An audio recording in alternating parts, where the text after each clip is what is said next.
திருத்தூதர் பணிகள் அதிகாரம் 1. தொயோபில் அவர்களே, இயேசு தாம் தெரிந்து கொண்ட திருத்தூதர்களுக்கு அவர்கள் தூய ஆவியின் துணையோடு செய்ய வேண்டியவற்றை குறித்து அறிவுறுத்திய பின் விண்ணேற்றம் அடைந்தார். விண்ணேற்றமடைந்த நாள் வரை அவர் செய்தவை கற்பித்தவை யாவற்றையும் குறித்து எனது முதலாம் நூலில் நான் எழுதினேன். இயேசு துன்புற்று இறந்த பின்பு 40 நாள்களாக அவர்களுக்கு தோன்றி இறையாட்சியை பற்றி கற்பித்தார். பல தெளிவான சான்றுகளால் தாம் உயிரோடு இருப்பதை காண்பித்தார்.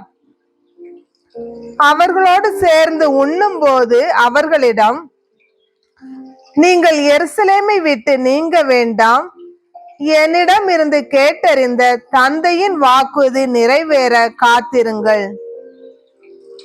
யோவான் தண்ணீரால் திருமுழுக்கு கொடுத்தார், நீங்களோ இன்னும் சில நாள்களில் தூய ஆவியால் திருமுழுக்கு பெறுவீர்கள் என்று கூறினார். பின்பு அங்கே கூடியிருந்தவர்கள் அவரிடம், ஆண்டவரே, இஸ்ரேலுக்கு ஆட்சி உரிமையை மீண்டும் பெற்றுத்தரும் காலம் இதுதானோ என்று கேட்டார்கள். அதற்கு அவர், என் தந்தை தாம் அதிகாரத்தால் குறித்து வைத்துள்ள நேரங்களையும் காலங்களையும் அறிவது உங்களுக்கு உரியது அல்ல. ஆனால் தூய ஆவி உங்களிடம் வரும்போது நீங்கள் கடவுளது வல்லமையை பெற்று எருசலேமிலும் யூதேயா சமாரியா முழுவதிலும் உலகின் கடை எல்லை வரைக்கும் எனக்கு சாட்சிகளாய் இருப்பீர்கள் என்றார். இவற்றை சொன்ன பின்பு அவர்கள் கண்கள் முன்பாக அவர் மேலே எடுத்து கொள்ளப்பட்டார்.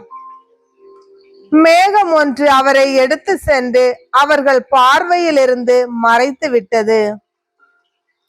அவர் செல்லும் போது அவர்கள் வானத்தை அண்ணார்ந்து பார்த்து கொண்டே இருந்தார்கள். அப்போது வெண்ணுடை அணிந்த இருவர் தோன்றி, கலிலேயரே, நீங்கள் ஏன் வானத்தை அண்ணாந்து பார்த்து கொண்டே நிற்கிறீர்கள்? இந்த இயேசு உங்களிடமிருந்து விண்ணேற்றம் அடைந்ததை கண்டீர்கள் அல்லவா? அவ்வாறே அவர் மீண்டும் வருவார் என்றனர். பின்பு அவர்கள் ஒலிவ மலையிலிருந்து எருசலேமுக்கு திரும்பினார்கள். இம்மலை எருசலேமுக்கு அருகில் ஓய்வு நாளில் செல்லக்கூடிய தொலையில் உள்ளது.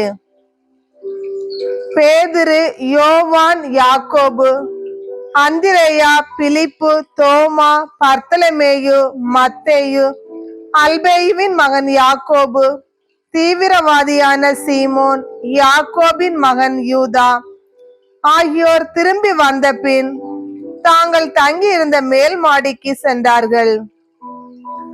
அவர்கள் அனைவரும் சில பெண்களோடும் இயேசுவின் சகோதரர்களோடும் அவருடைய தாய் மரியாவோடும் இணைந்து ஒரே மனதோடு இறைவனிடம் வேண்டிக் கொண்டிருந்தார்கள். அப்போது ஒரு நாள் ஏறக்குறைய 120 சகோதர சகோதரிகள் ஒரே இடத்தில் கூடியிருக்கும் போது பேதுரு அவர்கள் நடுவே எழுந்து நின்று கூறியது, அன்பர்களே, இயேசுவை கைது செய்தவர்களுக்கு வழிகாட்டிய யூதாசை குறித்து தூய ஆவியார் தாவீதின் வாயிலாக முன்னுரைத்த மறைநூல் வாக்கு நிறைவேற வேண்டியிருந்தது. அவன் நம்மில் ஒருவனாய் எண்ணப்பட்டு நாம் ஆற்றும் பணியில் பங்கு பெற்றிருந்தான். அவன் தனது நேர்மையற்ற செயலுக்கு கிடைத்த கூலியை கொண்டு ஒரு நிலத்தை வாங்கினான். பின்பு அவன் தலைகீழாய் விழ வயிறு வெடித்து குடலெல்லாம் சிதறி போயின. இது எருசலேமில் குடியிருக்கும் அனைவருக்கும் தெரிய வந்தது. அதனால் அந்த நிலத்தை அவர்கள் தம் மொழியில் அக்கலிதமா என வழங்குகிறார்கள். அதற்கு இரத்த நிலம் என்பது பொருள். திருப்பாடல்கள் நூலில் அவன் வீடு பாழாவதாக, அதில் எவரும் குடிபுகாதிருப்பாராக என்றும் அவனது பதவியை வேறொருவர் எடுத்துக் கொள்ளட்டும் என்றும் எழுதப்பட்டுள்ளது. ஆகையால் ஆண்டவர் இயேசுவின் உயிர்த்தெழுதலுக்கு சாட்சியாக விளங்க அவர் நம்மிடையே செயல்பட்ட காலத்தில் நம்மோடு இருந்த ஒருவரை சேர்த்து கொள்ள நாம் கூடி வர வேண்டியது தேவையாயிற்று. யோவான் திருமுழுக்கு கொடுத்து வந்த காலம் முதல் ஆண்டவர் இயேசு நம்மிடமிருந்து விண்ணேற்றமடைந்த நாள் வரை அவர் நம்மோடு இருந்திருக்க வேண்டும். அத்தகையோருள் இருவரை முன்னிறுத்தினார்கள்.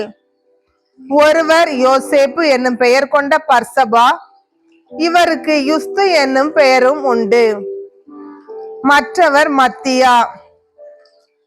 பின்பு அவர்கள் அனைவரும், ஆண்டவரே, அனைவரின் உள்ளங்களையும் அறிபவரே, யூதாசு திருத்தொண்டையும் திருத்தூது பணியையும் விட்டகன்று தனக்குரிய இடத்தை அடைந்து விட்டான்.